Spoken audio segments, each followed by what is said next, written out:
On behalf of the American Heart Association, I would like to welcome you to this session, Components of HCM Care, Strategies for Collaboration and Team-Based Care. Throughout this session, you will have the opportunity to submit text questions for our speakers using the questions feature on your control panel. You may send in your questions at any time, and we will review the questions during our Q&A at the end of the presentation as time allows. To access live closed captioning, please click on the closed caption button found on your screen. All sessions will be recorded and available in the coming weeks. It is my pleasure to welcome our speakers from the University of Utah team. Dr. Omar Weaver-Pinzon is an associate professor of medicine and is the director of the Hypertrophic Cardiomyopathy Program and Center of Excellence at the University of Utah. Holly Andrews is a physician assistant working with the Hypertrophic Cardiomyopathy Clinic and the Advanced Heart Failure and Transplant Clinic within the Division of Cardiovascular Medicine at the University of Utah.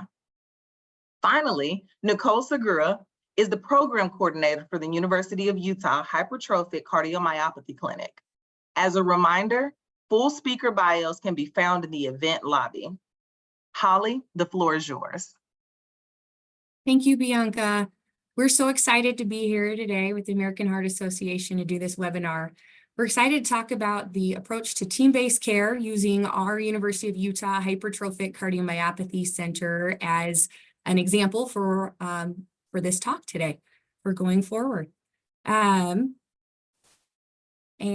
so, again, getting started for our team, there's multiple different types of hypertrophic cardiomyopathy. And with that, there's multiple things that are needed to treat these patients. So starting with a broad approach to a hypertrophic cardiomyopathy center in this talk, and then eventually we're going to go to more specific for our team. For a broad center in general, for hypertrophic cardiomyopathy, you can see the pictures on top, but we have obstructive HCM, diffuse, we can have apical. Where the thickening of the ventricle occurs can happen anywhere within the left ventricle, and with it comes different symptoms, different levels of severity for each patient. And so with that comes different treatment needs. HCM is a really, really broad diagnosis for patients to have, and it's not a one-size-fits-all thing. So some patients can have no need of treatment. They have a mild form of the disease, they're feeling really good, no symptoms whatsoever, so they don't need any medical treatment. But as you can see down below, there's a whole spectrum of therapy that these patients can need. Some of them, again, with no symptom management, really it's an idea of working with genetic counseling, seeing if there's a gene that can be identified so that we can look at family testing as well to keep everyone in the family safe. Some patients, they are in need of a defibrillator because the risk of sudden cardiac death is higher. Patients are living normal daily lives. And when you live with a chronic heart disease, it can cause anxiety and depression. So we need to have access to mental health providers who are familiar with this type of chronic disease. Some patients need medical therapy available for us to be able to treat their symptoms caused from this heart condition. Again, these patients live normal, happy, healthy lives, and many of them will have families. Our women who decide to become pregnant, this becomes a high-risk pregnancy because of their heart condition. So they have to have access to maternal fetal medicine providers who also know and understand what hypertrophic cardiomyopathy is and the complications that can happen with it. For some patients, their symptoms become so significant that we need to do invasive therapies for them. So a surgical myectomy or an alcohol septal ablation. So they need to be able to have access to the surgeons and the interventional cardiologists to do this. And some on the spectrum too will become so severely sick that we need to look at more advanced options, such as heart transplantation, and working with the advanced heart failure clinics in their own respective areas. So the idea with this slide is that it's not, again, one size fits all. There's different forms of the disease and there's different medical therapies that they need access to. So the purpose of establishing a center is to be able to balance all of these things, the spectrum of care for all of these patients. So in order to establish a center of care for heart patients with hypertrophic cardiomyopathy, you first have to just start one. You have to decide that this is going to be a program you're going to do and start building the infrastructure. You then also need to let people know that you're going to take care of hypertrophic cardiomyopathy patients. So there's advertising that goes along with it. There's letting people within your own facility, if you're in a hospital setting or community, letting people know that you want to take care of these patients with HCM. Now, just like the previous slide, there's this whole spectrum of varied needs. If you establish a center for hypertrophic cardiomyopathy care, you need to be able to manage those varied needs of all the patients, whether that is being able to refer within your own facility or refer to adjacent facilities to be able to manage all of those aspects of their care. What also needs to happen is growth within the population changes too. And so what we mean by that is that 1 in every 500 people are diagnosed with HCM. It's actually estimated that it's 1 in every 200. So as we identify these patients and as the word gets out that patients, there's a place to be seen for hypertrophic cardiomyopathy specifically for those patients, then your center will then start to grow, and you have to have the infrastructure and the ability and the foresight to grow with that. Part of that growth is inviting collaboration as you grow with other providers. So cardiologists, general cardiologists in the area, or general cardiologists in other places, or advanced heart failure transplant cardiologists in other places too. So being able to have that collaboration. Part of that's also the primary care provider team. And so having the primary care providers know that you're there and knowing that you're a team-based approach with being able to take care of these patients. And so a typical roadmap for a patient being diagnosed with HCM and how they get to these different places in these centers. Patients will show up for a regular health exam with their primary care provider or another provider, and someone will hear a murmur. And so with that, they'll send them down the line to, hey, let's evaluate that murmur and get an echocardiogram. Someone in the family might be diagnosed, and then we start doing cascade testing and it's found. It could be something as like an incidental finding. Someone needs surgery, and so they get a heart evaluation to prepare for that surgery to make sure they're safe to undergo anesthesia. And we find hypertrophic cardiomyopathy. And we can have the rare but unfortunate thing that can happen with the disease too, where we have the sudden death of a family member or a patient. And then we start cascade testing from there once it's identified. No matter what the initial trigger is for trying to get testing, the next steps are getting an echo, an MRI, an EKG, and if HCM is confirmed, then getting that patient sent to a cardiologist. Now, there are comprehensive primary HCM centers to be able to further treat these patients, and in the guidelines, when someone should refer to those centers is when you need help with a complex decision for that patient, if they need a septal reduction procedure or a second opinion. And our team would even add that consideration to be sent to one of these comprehensive primary HCM centers is if these patients are in need of clinical trial participation, because most of them will be participating in these clinical trials for HCM patients. With this map here is a view of the kind of the comprehensive centers for HCM from a nationwide standpoint. They are scattered throughout the nation, and this map, there's more of them that are even on here that have been updated since this map was created, but there's always growing. And the idea is, again, these patients are seen with their primary care provider, general cardiologist, and then when in need for those complex decisions, septal reduction therapies, clinical trials, then they can get sent to these comprehensive multidisciplinary teams that are scattered throughout the nation. Part of the HCM guidelines say that these comprehensive centers of care need to be able to have these following things both available for treatment, for diagnosis, and for management of these patients. So they need to be able to have the facilities and the access to have a regular echocardiogram, exercise stress echoes, cardiac MRIs, to be able to have the readers for the MRIs, to be able to give the percentage of late gadolinium enhancement on the cardiac MRIs for the stress risk, for the sudden cardiac death risk assessment. We also need to be able to have a possibility for invasive procedures, so a left heart catheterization, to be able to do angiograms or to be able to do the alcohol septal ablations. Each patient that comes into these facilities, they need to be managed for sudden cardiac death risk with imaging, with EKGs. And then we need to be able to know the decision-making cascade for when a defibrillator is needed to protect these patients. Treatments too, we need to be able to have access to all of the pharmacotherapies available for HCM and to be able to offer them for our patients. The invasive therapies we talked about, and then also extending for those patients who need heart transplantation, so the advanced heart failure therapies. Oftentimes, patients with HCM will also have electrical issues, and not just the ventricular tachycardia ones that happen with sudden death, but also atrial fibrillation. So we need to be able to have the ability to manage AFib, stroke prevention, and to be able to do ablations for AFib if necessary. We also need to be able to have the ability to get our patients to genetic counselors to do the genetic testing. It's so important for the family cascade to be able to evaluate risk for these patients. And then in general, we need to be able to provide the education that HCM patients need about, how much is too much for exercise, what is safe for me to do. And also for patients, again, who are living their lives, who become pregnant, they need to be able to have the ability to have maternal fetal medicine providers and be able to take care of that patient as a whole, not just from a cardiology aspect, but what does their heart condition mean for the rest of their lives and the rest of their bodies. And I'm going to transition to Nicole to talk more specifically about our center and our unique geographical area for that.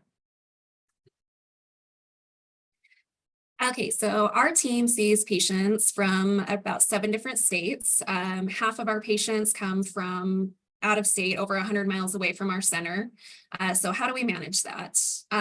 We do in-person visits a lot, but we also utilize telemedicine. Dr. Weaver-Pinzon and Holly both have licenses in our surrounding states. That way we're able to see these patients from their home. The way that we manage that is make sure that we get all of their testing from their local facilities, images for personal review, as well as working really closely with their primary cardiologist to make sure that they're getting the best care needed. And then when they do need to come in person, we try to make sure that we get all of their testing done same day so that they can get in and out.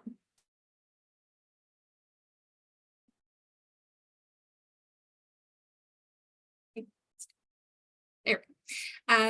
Patient and family are really the center of what we do. So they have the ultimate say. Any decisions that are made goes through the patient, and we also want to treat their family members. We do genetic testing and recommend that all first-degree relatives get screened. We also work really closely with the primary cardiologist and primary care for these patients so that they don't have to come in and see us constantly. That causes a lot of financial stress, as well as planning to be able to make those trips to Utah. So we work really closely to make sure that they're able to be seen at home. In order to do this, we have a huge group of people that we work with. We have our cardiac imaging team to make sure that we're getting the appropriate testing done and making sure that it's done right the first time. Our genetic counselors, we work really closely with to make sure that all of our patients are appropriately screened that way. Our pharmacy team, we would not be able to function without. They make sure that all of our patients are on the appropriate medications, make sure that there's no med interactions, as well as making sure that our patients are able to have access to their medications financially.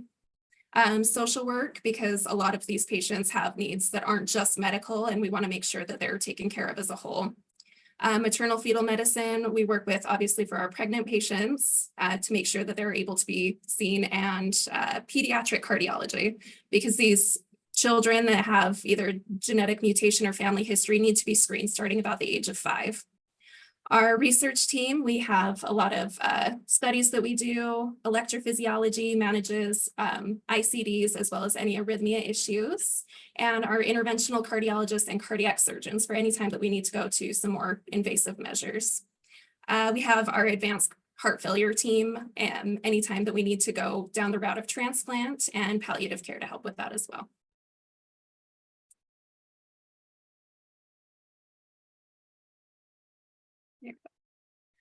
So what are our goals as a team?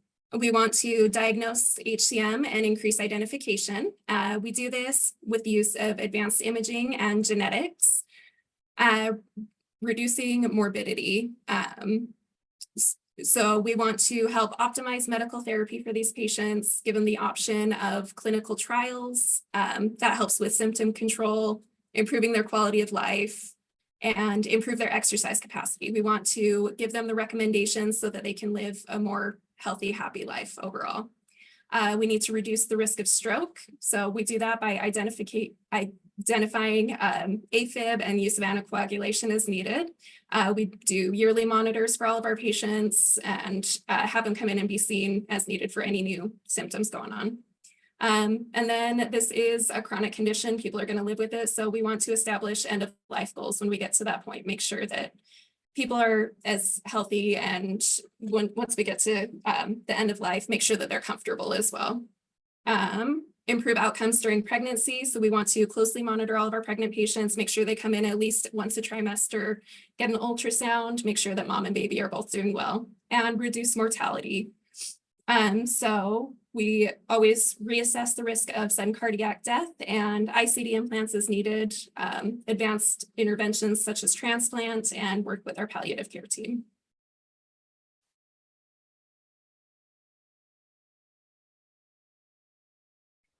So our hypertrophic cardiomyopathy team consists of Dr. Weaver Pinzon and Holly as our clinical team. I work as the program coordinator, make sure that we get all of our referrals in, and Marcy Berry is our nurse that works with the team. She's there to answer patient calls, make sure that we're able to help them over the phone as needed, up-titrate medications, and any triage. We have Dr. Salzman is our cardiothoracic surgeon once we need to go down the advanced intervention route. And we have our clinical pharmacy team. They help us manage all of our medications and get access to some of the newer medications that we need a little bit of help with. Genetic counseling, we have Ryan and Dr. Steinberg as electrophysiology, as well as interventional cardiology. Dr. Welt and Dr. Lau is our pediatric cardiologist that we work with. So our patients need a lot of assistance, they need a lot of people, and it's a great team to work for to make sure that patients get everything that they need. So who should come and see Hypertrophic Cardiomyopathy Center? Anybody who's been diagnosed with HCM or has a family history of HCM. Even if there's a questionable diagnosis, we do get quite a few patients who end up coming in for a screening visit. They don't have HCM, but we're able to kind of check that off the list and get them hopefully going in the right direction. Or anybody that wants a second opinion, make sure that they're doing what's right for them. Any advanced therapies, deteriorating heart failure, so we can work with our transplant team. So new patient visits, one thing I really love about our team is once the patient comes in, we have them meet all three of us. That way they have a face, they know who they're seeing. Sometimes follow-ups will be with Dr. Weaver Pinzon, sometimes they'll be with Holly. So we want to make sure that they know who we are, so they feel like they have somebody there advocating for them. We're going to discuss the patient's personal history as well as family history and any symptoms they're having.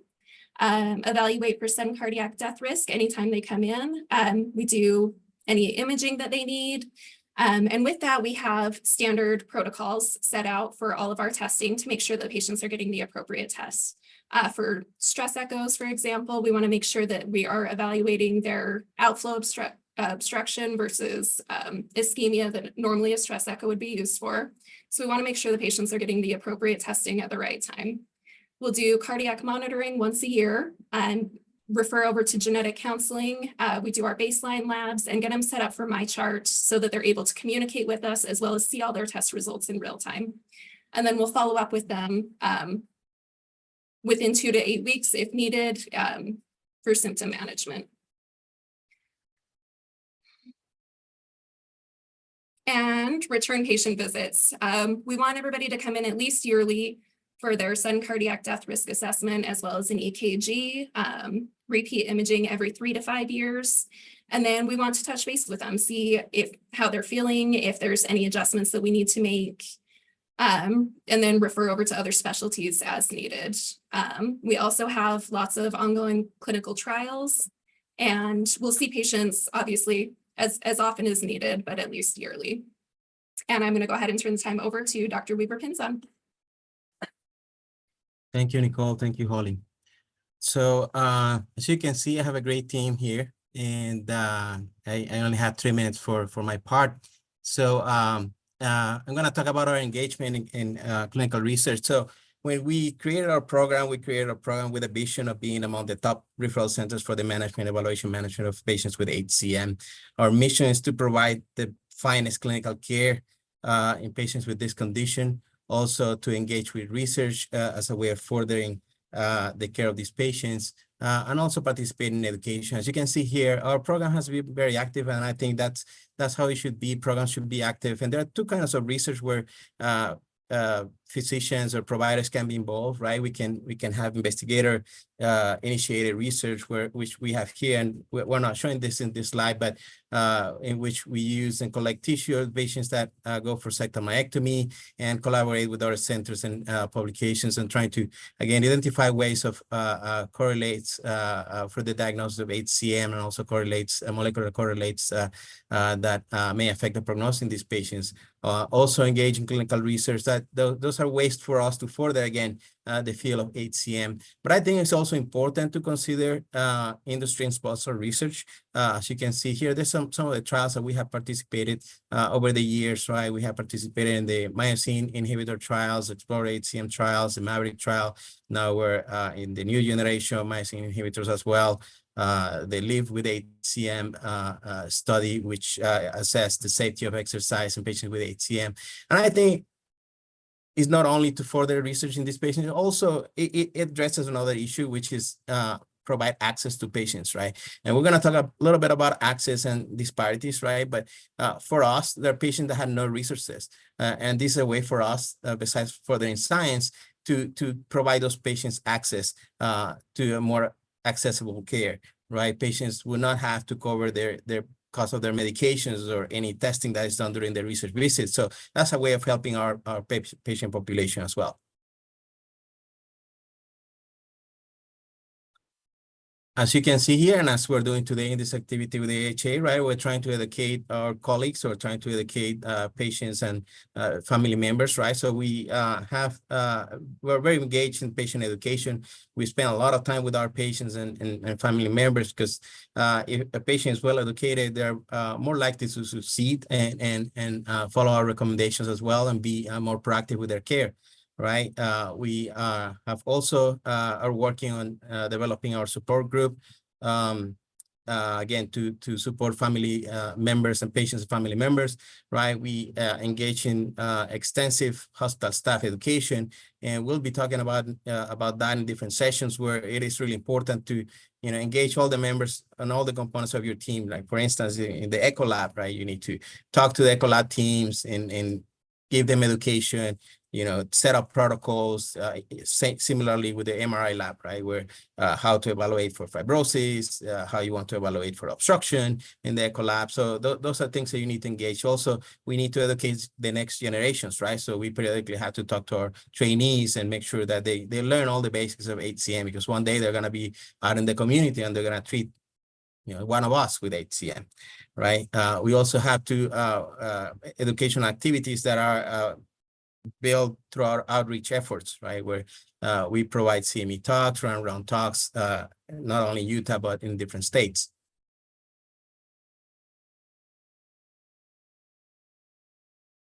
Okay, and one last thing, I wanted to talk about our specifics, right? What is important, what is different about our HCM program? We know that in healthcare, in many chronic conditions, right, the care is not uniform, and the access to treatments and diagnostic modalities is not uniform and unique. HCM is not, a unique condition in this regards, right? We also subject to disparities when it comes to that. Now, we know that when it comes to socio-demographic factors, right? We know that patients that live in rural areas, patients that have low income, those patients have worse prognosis overall. When it comes specifically to the patient with HCM, we know that patients with obstructive HCM, right, that live in rural areas and low socioeconomic status, they are less likely to receive an ICD, for instance, and they're less likely to undergo septal reduction therapies as well. We also know that these patients have a 50% increase in hospital mortality compared with patients in the urban areas.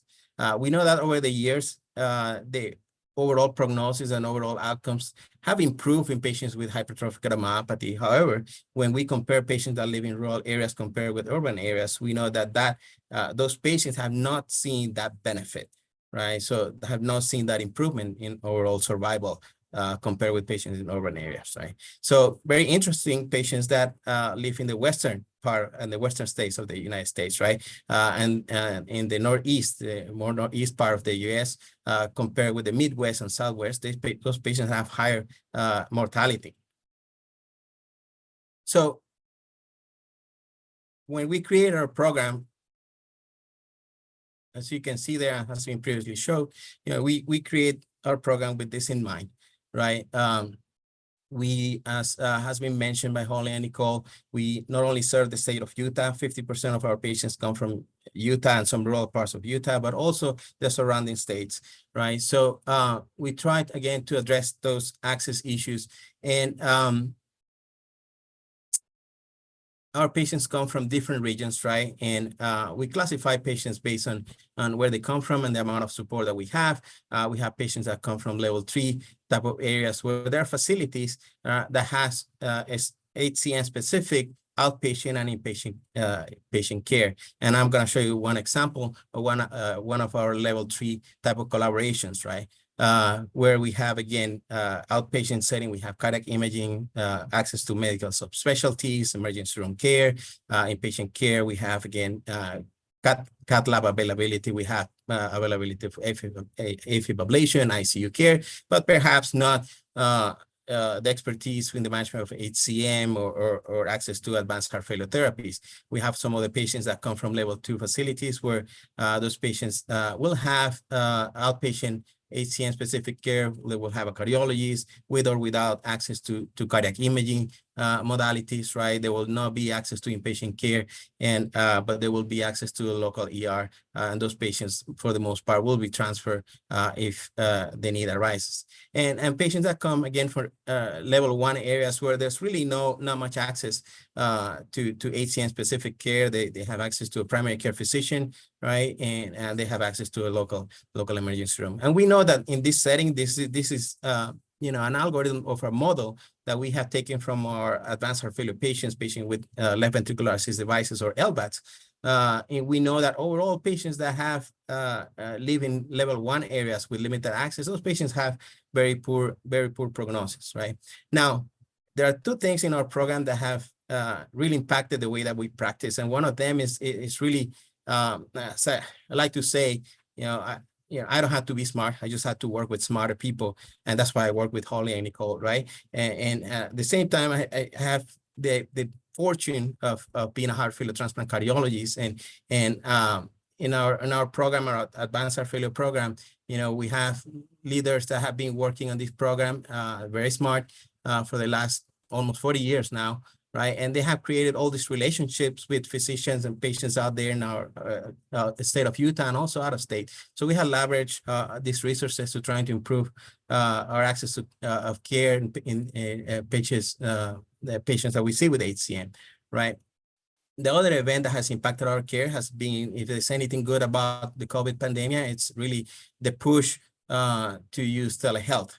And that really took place after the COVID pandemic, right? And this has allowed us to be successful when we assess patients in our state.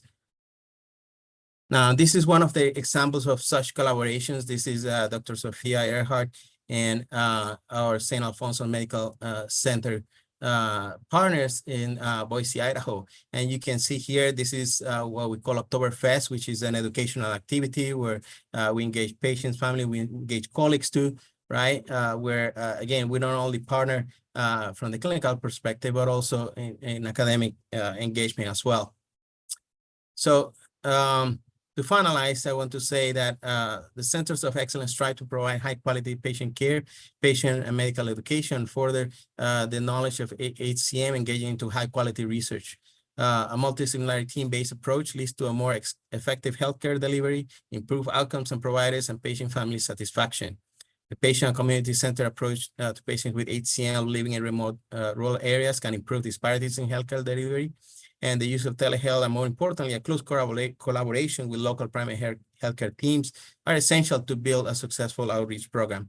And with that, I want to thank several members of our team and pass the baton to Bianca or Renee, if you guys have any questions. Thank you. All audience questions that have been submitted, we will pull those questions and send them to our speakers and respond with those answers after our forum.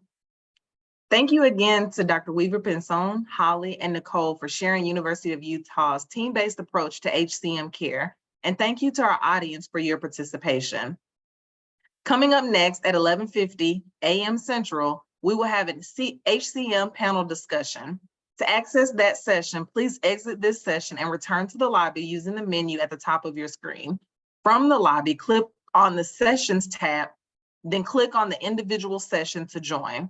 Thank you very much for attending today's HCM Connection Forum. We will see you shortly.